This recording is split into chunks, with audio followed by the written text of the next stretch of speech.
How do those things fit together?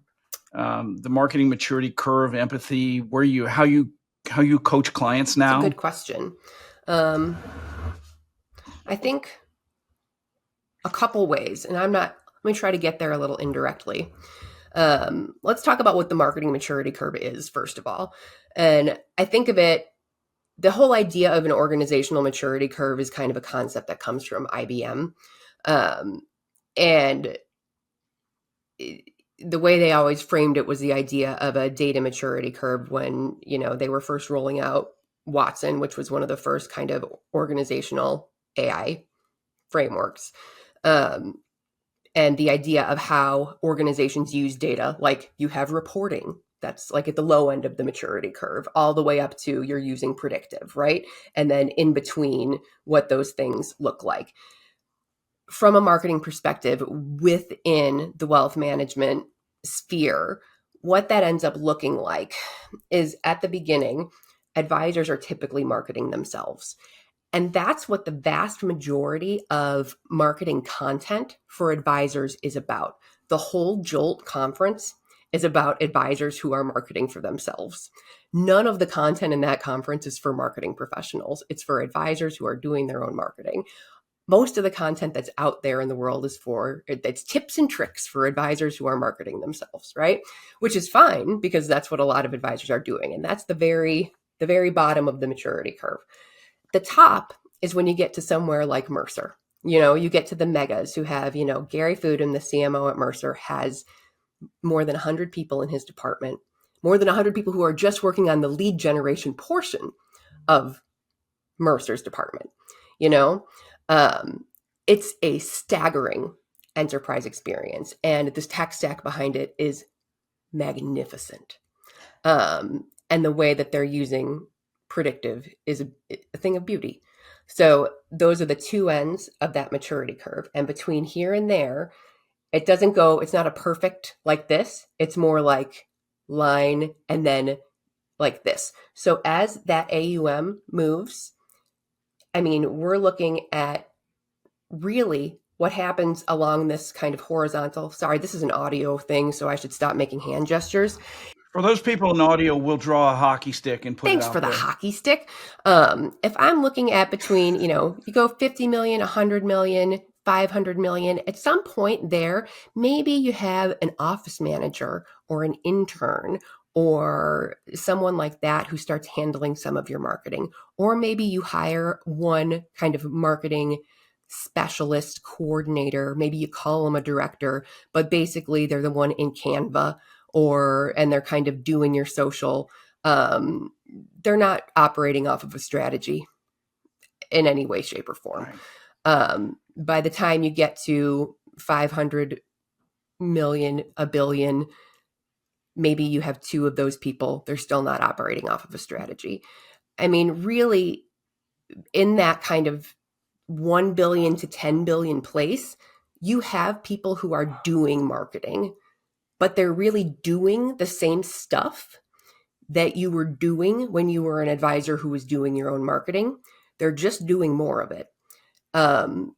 And they're still not. And they freed up your time to spend more time with clients. Exactly. But they're still not doing it off of any kind of master strategy. And none of it is really based on the growth goals of the organization. It's there because it's the marketing activities that belong on a checklist of marketing activities. Right. It's what we know how to do as advisors. Right. It's the marketing stuff. Because we're not professional marketers. Most of us anyway. And that's what exists where you see, between, when you're still in the 50 to 100, 500, you grow faster. When you get in that 1 to 5 billion to 7.5 billion, growth slows down a lot.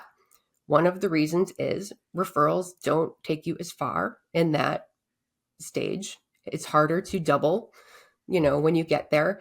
And marketing is not a growth channel at that point when you're just doing the checklist of marketing stuff, when that marketing stuff is not generating any growth for you. And I will be very honest. If what your marketing team is doing is prettying up your slides, making brochures, and planning events, it is not driving growth for your organization. Those are not growth driving activities. And that is what the vast majority of marketing teams do. They are coordinators, posting your social, which for the most part is Happy Arbor Day. And, we just went to the food bank and packed some things. Those are not driving growth for you. And that is the vast majority of what the marketing activities are. When you get to that like 7.5 to 10 billion, or when there's a minority investor who gets involved, at that point, that's when organizations usually involve a strategic marketing leader. And at that point, that's when they start to hit the other points where the hockey stick starts going up along the marketing curve. They start operating off of a strategy that is aligned to the company growth goals, where there is some alignment between sales and marketing, where the marketing activities stop just being the checklist and they start being things that put leads into the funnel, that are aligned with the growth goals, that are bringing the data into the experience, so that what they are putting into the funnel are things that sales can actually work with, and they're getting feedback from sales. They start getting to the place where there is a full thread of data feedback, so they can look at what happened from sales and they can learn from that. And you can see that full feedback loop. So you can get all the way to the point where you're using multiple lead channels, and it's not just referrals, and it's not just COIs, and it's not, just direct mail, and it's not just digital leads, and it's not just webinars, but you're able to maximize and optimize the best of every channel and figure out which channels don't work for you at all and axe them entirely. And you're able to move to a place of optimization instead of just spray and pray, which is where a lot of places kind of live. Well, it's true. I mean, marketing programs at that lower level of the maturity curve are largely.